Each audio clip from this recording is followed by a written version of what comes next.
Welcome to our panel, Contemporary Human Rights Research, a program of the International Legal Research Interest Group here at the annual meeting of the American Society of International Law in June 2020.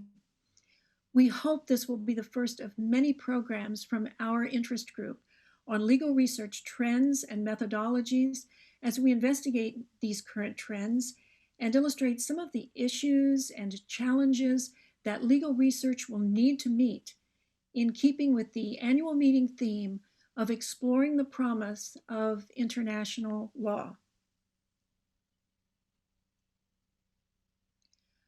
My name is Mary Lynn Raish, and I am the Associate Director for Research and Collection Development at the E.B. Williams Law Library of the Georgetown Law Center. We are discussing these challenges and zeroing in today on our theme for this year, researching human rights and artificial intelligence. We are doing this with our speakers and discussants, Dr. Jenny Gesley and Professor Joo-Tak Lee. Before we introduce our panel, just two announcements for our ILRIG membership and for the annual meeting. We want to acknowledge our sponsor, the World Justice Project, first of all, for supporting this panel. Second of all, we want to remind our members that we have no formal business meeting this year in light of this virtual format and in keeping with the rule that when we have a guaranteed program, we would at best get only a short meeting. Second, we do have the formal announcement of our Jus Gentium Award for the Outstanding Electronic Legal Research Database of the Year. And this year, the award goes to GlobalX, a project of the Hauser Global Law School program at New York University School of Law. This website is currently edited by Lucia Olejnikova, head of foreign and international law and a lecturer in legal research at the Yale Law School. It was founded and created by Mirela Rosnowski, retired foreign and international law reference librarian at NYU School of Law. So congratulations to them and to the many of our members of ILRIG who contribute updated information to its detailed country-by-country narratives of legal research sources for most of the countries of the world. I'll now introduce our panelists. Dr. Jenny Gesley currently works at the Law Library of Congress, where she conducts research and writes reports for Congress, executive agencies, and courts on questions of law in German-speaking jurisdictions and the EU. She has an LLM from the University of Minnesota and a JD equivalent from the Goethe University in Frankfurt, and a PhD in law. Joo-Tak Lee is an assistant professor and librarian at Rutgers Law School, Newark. Professor Lee is also an adjunct professor and an affiliated faculty member for the program on human rights and the global economy. He researches human rights with regard to land, water, education, and law in Asian jurisdictions. I should also remind people that he is a former co-chair of this International Legal Research Interest Group.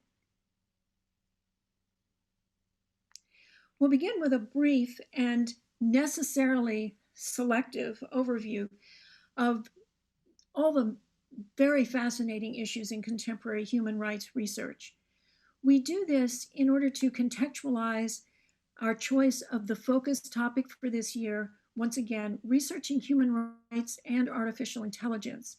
And we'll then move into these big questions for our presenters as they lay the groundwork for our topic. There are many current threads and trends in human rights research today. Some are extensions of more traditional concerns, and others call upon the application of human rights as a part of international law. This is evoked by recent and changing realities. There is, first of all, a historical turn. This is relevant to human rights, even though it is more in the nature of traditional legal scholarship to look at such sources. However, today, third world approaches to international law and discoveries about women in international law, such as Professor Karen Knopf's discovery about the role of women in the peace movement at the founding of the League of Nations. These are new and were previously set aside, as were Indigenous peoples' perspectives. Secondly, historian Reza Afshari and others have spoken to the focus on structural transformation and lived realities as a more political methodology for human rights, going beyond discourse and its possible Western biases. Thirdly, environmental research using empirical data and big data to track the impact on health and human rights. Here's where we could include our current situation, the COVID-19 pandemic. Fourthly, the law of war and drone strikes takes us towards automated war. There may be an agency argument for those who create or operate AI outside of a war context, or even within its alleged war crimes. And finally, today's topic, artificial intelligence. These are new realities that may threaten privacy and have impacts on the very research methods we use on our databases. Algorithms bring it close to home for librarians and researchers because on our legal research platforms, an intelligence other than our own is already offering us suggestions about our next steps in the research process. We used only to find and follow information leads, and we still do that, right? But now some of our information strategies kind of follow us as well. So legal research is now becoming datafied, and in fact, it may become more and more automatic. More legal opinions and statutes are now available online. Legal opinions and statutes create a binary of whether a legal norm is violated or not, but metadata as to judges as authors, the number of citations in the opinion, and to what sorts of texts are available and how they are going to be datafied, all of this is really beyond just something like an interpretation of a judicial holding. Systems like Casetext show ways that AI learns to find holdings. So at the end of the day, we are exploring this topic because we find that the implications of where we are today, text mining, data mining, machine learning, even corpus linguistics, these are just a few of the ways that datafied legal research strategies may end up affecting how we use legal information to retrieve or interpret the law in general. And that, of course, includes international and comparative law. So this brings us to my first question for our discussants. Let's be very clear at the outset, what exactly is artificial intelligence? What is this AI? And I'm going to ask our panelist, Joo-Tak Lee, a bit lightheartedly, will it replace legal researchers? Yes or no. It depends on when AGI will arrive and where we are located among the four realms that I'll introduce today.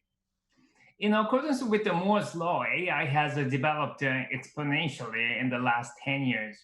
AGI seemed very far from reality when AI was used to solve only computational problems and played games against the human, just as IBM Watson won first prize in Jeopardy in 2011. And AlphaGo defeated Lee Sedol, a human professional Go player, in 2016. However, nowadays, AI affected a wide variety of human lives. Many fields of our life, including science, technology, finance, health, legal research, and environment, have benefited from AI. This has led to a pattern of investment into AI development and research by national governments and multinational corporations. AI is not a story of the future anymore, and it is the new normal. This AI is now the part of the fourth industrial revolution with robots, autonomous vehicles, biotechnology, nanotechnology, cloud computing, Internet of Things. This development became possible due to big data processing power, a speed network through 5G, open source software, and data improve the algorithms with the deep learning and deep reinforcement and natural language processing.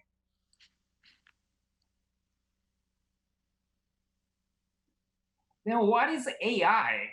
This artificial intelligence, called deep learning or machine learning, is defined as a computer machine and its ability to make predictions about the future and solve a complex task using algorithms. And the spectrum of AI covers augmented intelligence relating to prediction, autonomous intelligence relating to decision making, automated intelligence for labor robots, and assisted intelligence for data analysis.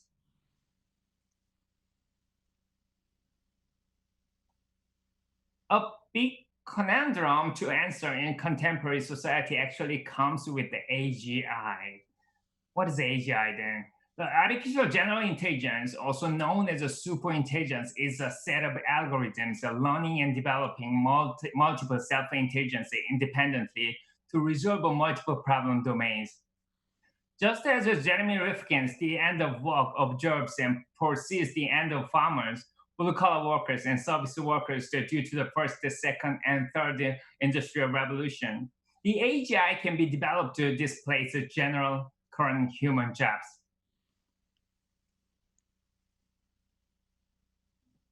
These are the areas of human lives that are currently affected by AI.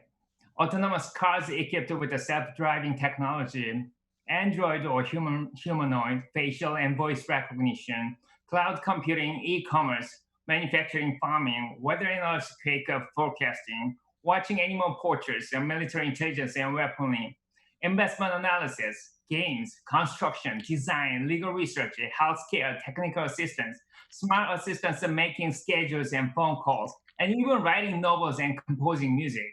AI handles the evaluation of a risk assessment, credit scores, diagnostics, standards enforcement, recruitment and hiring, and essay scoring. As a result, so many human rights and humanitarian law areas are affected, including the human rights to development, climate change, life, health, water, land, education, criminal justice, life, eco protection, due process, work, and privacy. Therefore, current human rights system may need new definitions and interpretations to regulate new human life. In order to efficiently research and analyze AI issues relating to human rights, I devised and organized the AI discussion into 4 different realms. 4 realms are devised according to the level of AI development toward AGI and human rights implication depending on the level of similarizing AI to humans. These realms may be overlapping between stages of development and timeline. In the first realm, humans develop AI to benefit themselves. Humans apply AI, and AI makes positive contributions to human lives and rights. In this early stage, humans optimistically view AI, and humans believe that humans can control AI and align human values with its development. Humans can supervise, monitor, and educate AI. Humans can take advantage of AI and end up increasing human well-being and protect their own human rights. In the human rights field, in this first realm of discussion, AI does not directly affect the human rights legal system and does not require further modification or amendment to the existing human rights principles, but rather impact the effective implementation of human rights. AI improves the ability to monitor and document war crimes and human rights abuses. Climate change will be better analyzed, forecasted, and managed by means of AI with a higher speed. AI monitors and addresses environmental threats and challenges, including threats to climate, ocean, and marine resources and forest, land, water, air, and biodiversity. Next, the second realm is focusing more on humans as passive victims of AI. Humans experience the negative side effects due to AI development. AI not only brings benefits to human rights, but also unintentional and intentional harms to human rights. These negative impacts of AI are the focal points of contemporary debates on human rights and AI. New laws, legal systems may be necessary to regulate the harmful effects of AI to a society. It is true that human rights impacts of AI may be neutral, either enhancing the human rights performance or deteriorating it, but the impacts are not evenly distributed across the society. Furthermore, the garbage in, garbage out problem cannot be avoided since humans may knowingly or recklessly train an AI system with the biases and design an AI system which reflects existing social prejudices.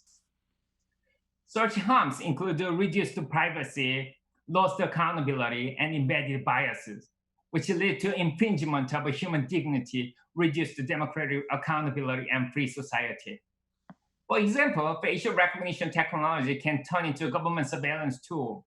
Humans can intentionally or unintentionally misuse AI, manipulating algorithms to discriminate against certain groups of a population, to invade their privacy, or even to kill certain groups of people. In the third and fourth realms of discussion, we are focusing more on AI instead of humans. In the third realm, humans project emotions onto AI anthropomorphically, especially toward the social robots, and feel obligations to protect them. Finally, in the first realm, AI, especially AGI, started claiming their own rights. Let's discuss the second and third and fourth realms in depth. In the second realm, many international human rights principles will apply to regulate the AI as a passive object. And scholars and practitioners have thought about what human rights will be negatively affected by AI development. Various working groups for global governance, including governments, international organizations, and private entities and institutions, produced statements and principles to regulate the AI development. Main goals are accuracy, accountability, diversity, human-centered design, lawful, ethical, and robust non-discrimination and fairness, privacy and data governance, safety, transparency, societal and environmental well-being. At the 40th International Conference of Data Protection and Privacy Commissioners, ICDPPC, commissioners from 18 different countries announced a Declaration on Ethics and Data Protection in Artificial Intelligence in October 2018. The OECD principles on artificial intelligence emphasize inclusive growth, sustainable development, and well-being, human-centered values and fairness, transparency and explainability, robustness and security and safety, and accountability. This came out in 2019.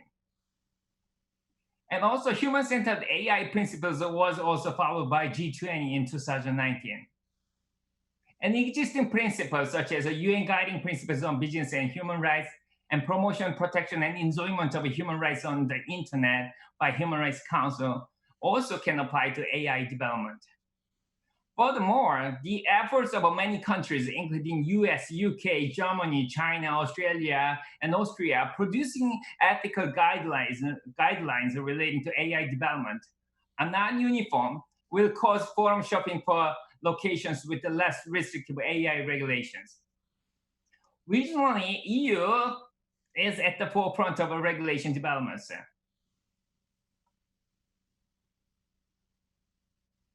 As you have noticed, that there is no binding international law such as the international treaty and customs so far. Until general international law regulating AI is formed or drafted, democratic accountability and legal responsibility for government's misuse of AI should be regulated in a uniform, general way by the current legally binding universal human rights system, including International Bill of Rights, which consists of a Universal Declaration of Human Rights, International Covenant on Civil and Political Rights, and International Covenant on Economic, Social, Cultural Rights. And third, and CEDAW and CRC and CRPD can apply to AI development too. For example, we can apply at least 15 articles of UDHI, Universal Declaration of Human Rights, to regulate the side effects of AI development, including Article 2, the right to equal protection against the manipulation of algorithms, and Article 12, the right to privacy against the government surveillance through facial recognition system. Private developers and various institutions, including the Institute of Electronical and Electronic Engineers, IEEE, OpenAI Partnership on AI, also published the principles for trustworthy AI development. Asiloma principles, fairness, accuracy, and transparency in machine learning, and ethically aligned design are such examples.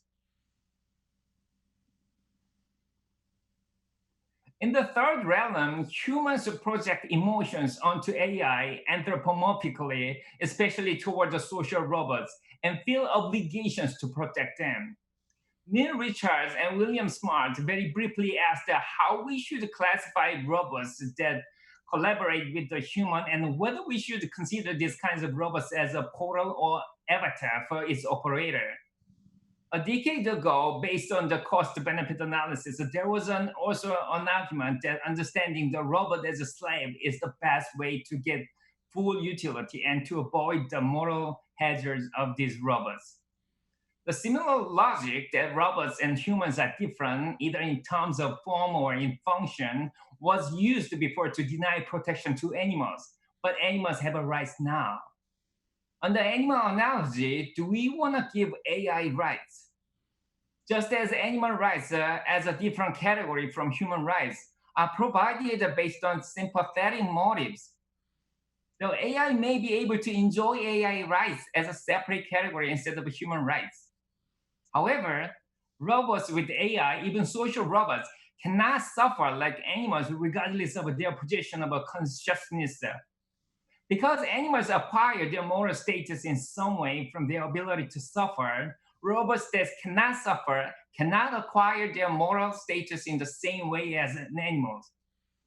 Furthermore, this idea has a possibility to remove AI discussion from international realm and can move the discussion of AI rights to domestic legal realm. Rather, instead of relying on animal analogy, the need to protect robots and machines equipped with AI originates from motives to protect human feelings and minds affected by cruel treatment of robots. Kate Dowling suggests that we need to protect them because we perceive and feel something of ourselves in social robots through anthropomorphism. Whether cruelty towards robots suggests inhumanity is a question to ask. Nowadays, when people are watching AI videos where humans are hitting and kicking robots, they are feeling bad for robots, calling it cyberbullying. This question is based on the Kantian claim and consequential discussion by Darling that if we treat animals in inhumane ways, we become inhumane persons. When AI is enhanced by human organism and looks more like humans, motives to protect AI should be strengthened. Imagine humans hit and kick humanoids like Sophia and Erica. Finally, in the fourth realm, AI, especially AGI, start claiming their own rights. Whether AI is an active subject for its own human rights and protection have not been successfully resolved among scholars and practitioners. There has been no clear answer to whether AI is a human or human-like and enjoys the human rights accordingly. A current critical question to ask is whether robots and machines equipped with AI will have a minds and intelligence like humans. A promising view approaches functionally human minds. Functionalism equates the human minds to software in relation to hardware. Regardless of what kinds of minds humans have, AI minds are just different kinds of software, which justifies AI's given moral status and further human rights protection. The Gardner's theory suggests multiple intelligences humans can have. Among these multiple intelligences, there are intelligences highly relying on the mind, such as musical intelligence, interpersonal intelligence, intrapersonal intelligence, and naturalistic intelligence. However, to the extent that our world needs and cares about only visual, spatial, linguistic, verbal, and logical mathematical intelligences in the brain, AGI, so-called superhuman intelligence, may be able to replace the humans and cause the human era to come to an end. Furthermore, some scholars suggest that even curiosity and creativity, which is relevant to intelligence relying on the mind, can be defined and interpreted in a new way of connecting previously disconnected patterns in an initially surprising way, so can be reached and realized by AI. In order to answer what is a human, philosophies are relevant to this first realm. AGI may not be considered as an object to control or an environment to overcome anymore, play a role of a subject just like the human being defined by Martin Heidegger. Among the four kinds of ethical robots suggested by James Moore, AGI can further be treated as a full ethical agents which possess central metaphysical features such as consciousness, intentionality, and free will, which normally only humans can have. However, there is also an argument that it is dangerous to put moral responsibility onto robots instead of humans and allow them to make ethical decisions. If we focus only on thinking ability, just like a cogito ergo sum by Rene Descartes or the Cartesian order by sociological theorists, AI shares substantial characteristics with humans. Kantians suggest that morality originates from rationality. AGI can play a model ethical role for humans in the sense of reacting in appropriate ways toward what it observes all around, so-called humble humans. This is different from David Hume, who locates morality outside of a rationality realm, setting up one type of value which has a possibility to become a value detrimental to human rights.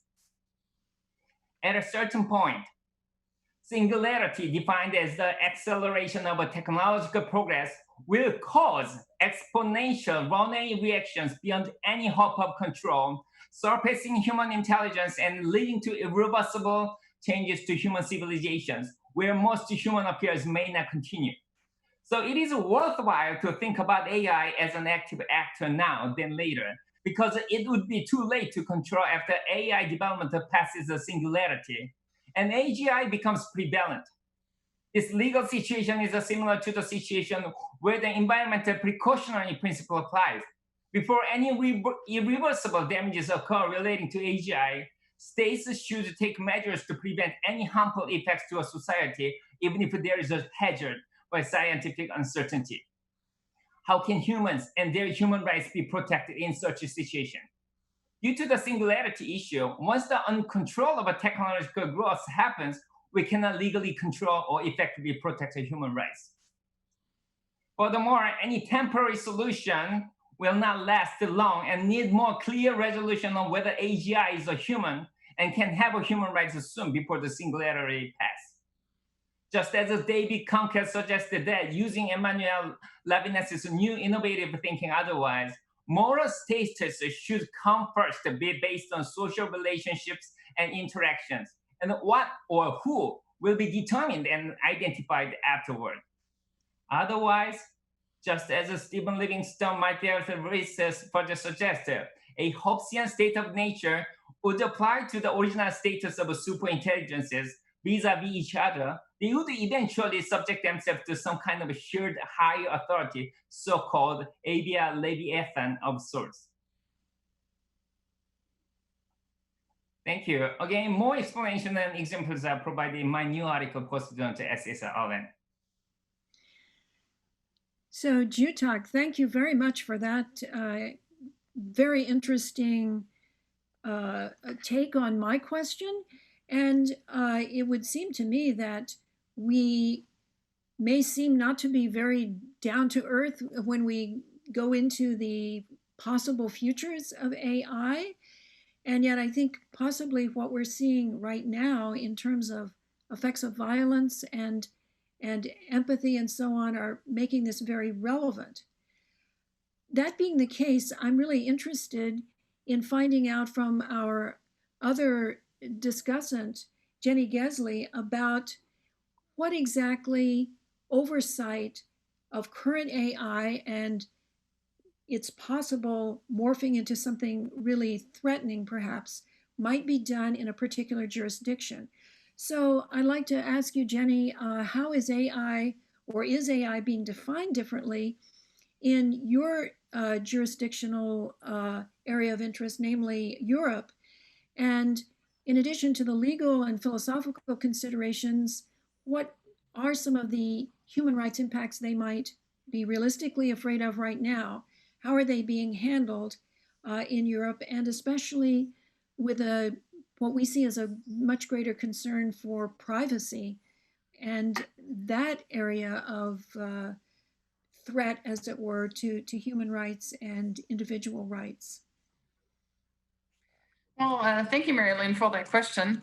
And thank you, Jutek, for that interesting overview that you provided.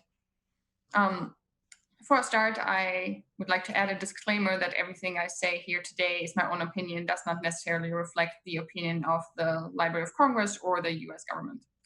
So, Marilyn, with regard to your question. So currently in Europe, there's no common definition yet of what is artificial intelligence. There's lots of working definitions, and I've put one of them on my slide. For example, the European High-Level Expert Group, which is a group set up by the European Commission, defined artificial intelligence systems as software and possibly also hardware systems designed by humans that, given a complex goal, act in the physical or digital dimension by perceiving their environment through data acquisition, interpreting the collected structured or unstructured data, reasoning on the knowledge or processing the information derived from this data, and deciding the best actions to take to achieve the given goal. And as we already heard, AI also includes machine learning and then deep learning, which is a type of machine learning that uses deep neural networks. So the European Commission said we do need a common definition, otherwise we cannot regulate AI. And I think regulation, a common framework for the European Union is necessary, because otherwise, already heard, maybe forum shopping, fragmentation.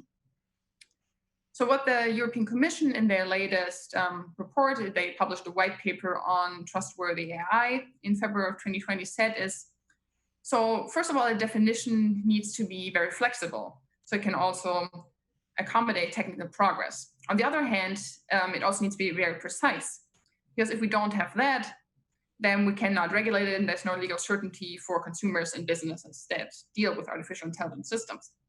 And I said, in particular, two things need to be defined.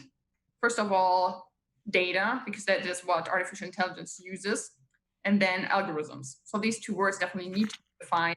And we know also as researchers, if we don't have a definition, we can't research the topic because we don't know what we're dealing with. The same with regulation. If we don't know what we're dealing with, we cannot regulate it and we cannot put in good oversight systems. So the current legal and ethical framework in Europe, or in the European Union in general, right now we have many recommendations, ethical guidelines for AI, but there aren't many AI-specific binding rules. With the exception of autonomous vehicles, there's actually a lot already in this area, but not much else. There are the laws that are applicable in the EU and Europe apply to AI systems, but we might need some specific rules because of the new possibilities that AI brings and because it can learn. So when you conduct research on AI and human rights, it helps to start from the top and get a worldwide overview first, see what specific countries are doing. In January 2019, the Law Library of Congress published a report called Regulation of Artificial Intelligence. That's a good starting point because it provides an overview of all the initiatives and rules and guidelines that countries have published. Then the Council of Europe and the European Union have done a lot of research and published recommendations and guidelines. And in those reports, they generally cite other national and international initiatives. So that's always a good starting point. The European Union also has a very helpful website. It's called AI Watch, where they have a knowledge database that can be searched, can be browsed by topic, by country. So it's also very helpful if you want to focus on a specific area. And then again, the definition of artificial intelligence is helpful because then you can find other search terms that might help you search. So in addition to artificial intelligence, machine learning, deep learning, but then also if you want to do a broader search, emerging technologies in general, so you can include the Internet of Things, for example, big data, and concerns, like you mentioned, Marilyn, especially in the European Union, Europe right to privacy, data protections are concerns. Then transparency is always a big point. And then human oversight and agency. That's also one of the points that's always brought up.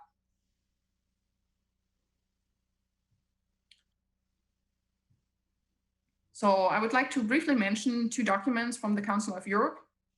So in May 2019, the Commissioner for Human Rights published a recommendation called Unboxing Artificial Intelligence, 10 Steps to Protect Human Rights. And in April 2020, so not so long ago, the Committee of Ministers of the Council of Europe published a recommendation to the member states on the human rights impacts of algorithmic systems. So I'd just briefly like to point out a few things in the recommendation from the Commissioner for Human Rights. What I found very interesting is he recommends that we should conduct human rights impact assessments for all existing and proposed AI systems that have the potential to interfere with an individual's human rights. So similar to what we already have, for example, in environmental law and environmental impact assessment. It's mandatory. So we could implement something like that. So I think that's a very good suggestion. And he also emphasizes that you not only need to include the public sector, but also private actors. The private sector needs to be involved in order to have comprehensive regulation and in order to protect human rights. So the Committee of Ministers in the recommendation, then the annex, they have very detailed guidelines in which they set out, it's similar to the recommendations from the Commissioner of Human Rights, but in more detail. And the guidelines that they have, they're also very human-centric. So they also emphasize human agency and human oversight, because we don't want AI to replace us as legal researchers or as humans. So that's always in a lot of the guidelines, and that's emphasized the human agency and oversight. And they also say that we need to include private actors, so that's very important, and member states should review their legislative frameworks. So the European Union has a three-pillar approach to artificial intelligence. So they say, first of all, we have to stay ahead of the technological developments, encourage uptake by public and private sectors, and that's why they propose to increase the annual investment in artificial intelligence by 70%. Also, they say we need to prepare for the socioeconomic changes that are brought about by AI. So we need to support member states, provide training, education, so promote AI literacy. And then the third point that I would like to focus on is we need to ensure an appropriate ethical and legal framework. So as I already mentioned, right now there are not many binding AI-specific rules. And that's why in those areas, ethical guidelines are very important to fill that void until there are binding rules. But there are also other rules, especially that are already applicable to AI systems. So in particular, the GDPR, the General Data Protection Regulation, is very important with regard to privacy and data protection. And I will talk about that in a second. Then the EU high-level expert group on AI that I mentioned at the beginning, they released ethic guidelines for trustworthy AI. Then there was a report on liability for AI and other emerging technologies, and the Commission white paper on trustworthy AI that I already mentioned. And they also, at the same time, published a report on safety and liability implications for AI, because there's also maybe we might need to consider some specific rules there for AI. So the General Data Protection Regulation it's a regulation, so it's, I should say, it's directly applicable in all EU member states. So there's no need for national law to implement it. So all EU member states need to follow this. And it has been applicable since May 2018, so for 2 years now. There's one article that's very interesting, which is important for our topic today. That's Article 22 on automated individual decision-making. And it says, the data subject shall have the right not to be subject to a decision based solely on automated processing, including profiling, which produces legal effects concerning him or her, or similarly significantly affects him or her. So there are 2 points here in this definition that are important. One is solely, that means the decision is totally automated and there's no human review. So the AI makes the decision and no human reviews at the beginning or afterwards. And then the decision produces legal or similarly significant effects. So that means, so the decision that the AI made affects a person's legal status or rights. So for example, you have social security benefits. The AI denies your benefits. Or it is something that has an equivalent impact on individual circumstances, behavior, choices, or it can lead to an exclusion or discrimination of an individual. So for example, we have an online credit application. So in general, you don't have a right to get a loan. But if your credit application is denied, it might still affect you because you can't afford a house without the loan. There's more guidance available from the Working Party 29, which is now superseded by the European Data Protection Board, and it's available on their website. And I recommend reading that, so they have a lot more examples how this is implemented in practice. So then, ethical rules for AI. So I already mentioned that high-level expert group released final guidelines in April 2019, and they have seven key requirements that they formulated that would help making trustworthy AI. And then they go into detail. And in June 2019, they released more policy recommendations.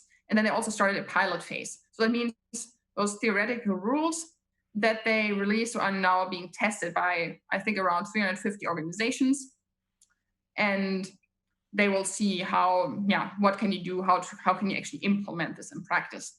And then they give feedback to the expert group. And they said by June 2020, they will be revised in light of this feedback. And what you can see, these guidelines, these ethical guidelines for trustworthy AI, they're also very human-centric again. So human agency and oversight is one of the points that they emphasize. So we'll see what the final guidelines will look like when they come out, hopefully pretty soon. Then the Commission white paper and the report on liability and safety that I already talked about, I would like to focus on that a little more now, which is the latest thing that the European Commission published, and it's very interesting. So currently, there is no common EU framework for the regulation of AI. And the European Commission says, well, this is definitely not what we want. It leads to fragmentation. We already heard that. And in order to build trust and to have legal certainty, we need a common framework. And what I also found interesting, though, they suggested extraterritorial application of this legal framework that they're proposing. So in their report, they also mentioned a few national approaches, which I would like to mention, which were interesting. So for example, Germany, they proposed a 5-level risk-based regulation. So that means from no regulation at all to very detailed regulation. Then in Denmark, they proposed a prototype of a data ethics seal. Then in Malta, they already do a voluntary certification system for AI. But like I said, that leads to fragmentation. So the European Commission proposed a common framework. And they decided to do risk-based regulation. So they said, well, there are certain high-risk applications that definitely need to be regulated, because otherwise fundamental rights are violated.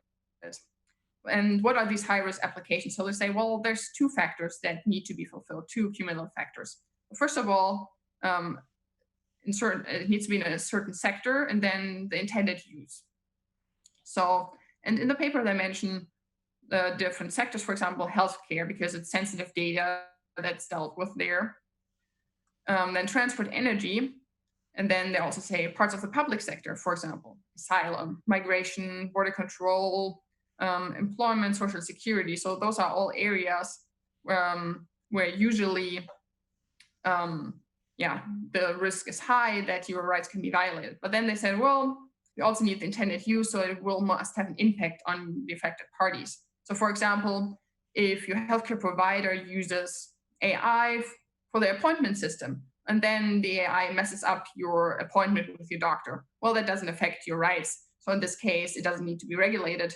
But then in general, it would have to be regulated. But then they also say, well, there are some exceptions where we always want to have regulation because there's such a high risk that your rights are violated. So let's say one of these areas is recruitment purposes. So if AI is used for recruitment purposes or workers' rights, there's always the chance of bias and discrimination. So they say, well, this area always needs to be regulated. And then they say the other area, which we already heard, biometric identification, so facial recognition. It can help on the one hand, but it can also be very intrusive. So they say these and also other intrusive surveillance technologies, they always need to be regulated. And then they say, well, applications that are not high risk, if they want to, then they can comply voluntarily and then get a quality label. So that would also be good for consumers. They know, they look at this, oh, well, they have this quality label, I can trust this AI system. And that would also be helpful with transparency and trust. And one of the things that they say, well, we need conformity assessments before, but also during the application of the system, because AI can learn. So the technology at the beginning might be different than what it is later, because the AI keeps on changing and learning. So we need to have that, have a continuous assessment. And then with regards to bias, we need to ensure that the data is not biased and that groups are involved and so on and so forth. So I really recommend reading that paper. And then I would like to briefly talk about a case that came out of the Netherlands, the District Court of The Hague in February of 2020. If you don't read Dutch, I recommend reading it. It's a very interesting case because it's one of the few court cases that are there. So binding law is normally, like I said, it's mostly ethic guidelines and non-binding recommendations. But I also wrote a summary, an English summary, which is available on the Global Legal Monitor website of the Law Library of Congress if you would like to read that. So this case was really highly anticipated because it concerned the growing use by governments of AI and risk modeling and administering welfare benefits. So even the UN Special Rapporteur on Extreme Poverty and Human Rights submitted an amicus brief. So there was really a lot of interest in this decision.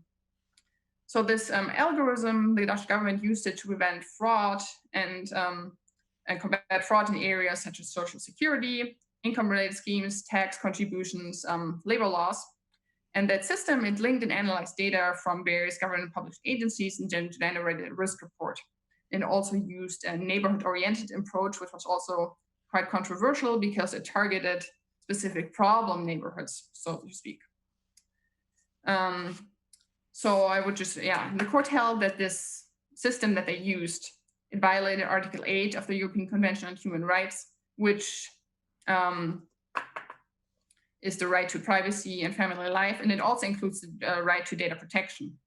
So they said here in this case, the government did not strike a fair balance between the violation of the right and the social interest that the legislation served. So even though it was a legitimate purpose to prevent fraud in social security, there was not this no fair balance. And in particular, they said the principle of transparency here was not observed because the government didn't publish the risk indicators or the risk model. So no one knew, and the court didn't know how the system operated. So they could also not see if there were safeguards in place to prevent bias and discrimination. And I would like to conclude with a statement the court made, which can also be generalized. And they said, well, in general, new and emerging technologies should be used, and they're normally also, there's a legitimate purpose to use them, because we heard, they can enable human rights, but they can also hamper human rights on the other hand. So the court said, well, we have to make sure it's increasingly important that the right to privacy data protection is protected. And so they also say, well, the absence of sufficient and especially transparent protection in this case might have a chilling effect among the population, and they will not trust the AI system. Well, thank you very much. Thank you, Jenny. That was an excellent overview. And as we start to conclude this panel, I think we might have time for a very quick question. I would say the answer would have to be about a minute or so, or maybe a sentence. But as information professionals, it strikes me that we now have our very intelligent machines, even now, helping us do legal research. But as Susan Nevelo-Mart found out, they don't all give us the same answer. And on top of that, you were mentioning, Jenny, the ethics guidelines for trustworthy AI. What about the bias that exists also even in the algorithms we currently use? And I noticed there's a whole book that came out a couple of years ago called by Safia Noble, Algorithms of Oppression, How Search Engines Reinforce Racism.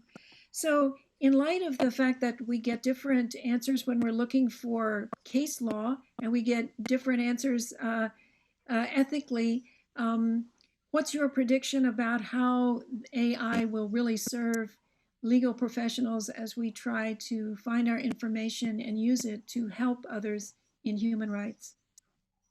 Let's start with you, Jenny. Sure, thank you, Marilyn. Well, I think we always have to keep in mind that AI is not perfect and that it's also, first of all, it's programmed by a human. So we have to, what those guidelines always say is we have to ensure that the data is not biased. So we have to, right from the beginning, from the start, include other actors, a diverse group of people to ensure that our data is not biased that we start out with.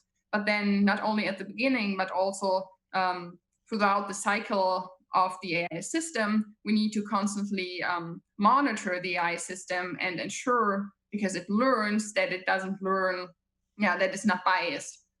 Because we've seen many examples where that happens, that it's good with one set of problems, but not so much with others. So we have to continuously involve diverse groups of people to monitor this. Thanks very much. So in 2 minutes, Jutak, do you have anything to add to my question? I just want to say, already there's a Ross intelligence developed to doing legal research now. So I wish they didn't replace us in 30 minutes and 30 years. So that's my wish. But it depends on how we are developing AI and how much it will progress within next 30 years. And also, another thing I want to add is human rights concepts are different among the countries. So the human rights in Middle East Asia, human rights in China and US is varies. They're different. So even if we try to control the biases which reflected onto AI system, it cannot be really consistent. So maybe regionally we can cooperate together to remove some biases, but it's gonna be very difficult to make a consistent human rights principles which can apply to AI.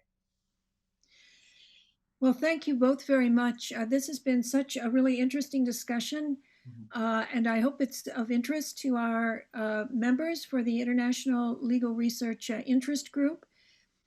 And it sounds from what you're concluding that AI is not going to replace librarians or information professionals immediately, and certainly in the area of human rights, it will not replace lawyers very soon either. So I'd like to thank you both very much.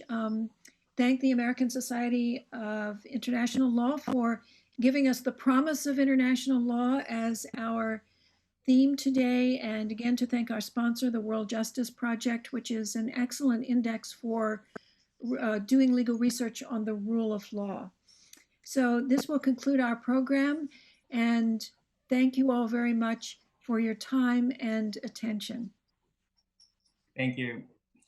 Thank you very much.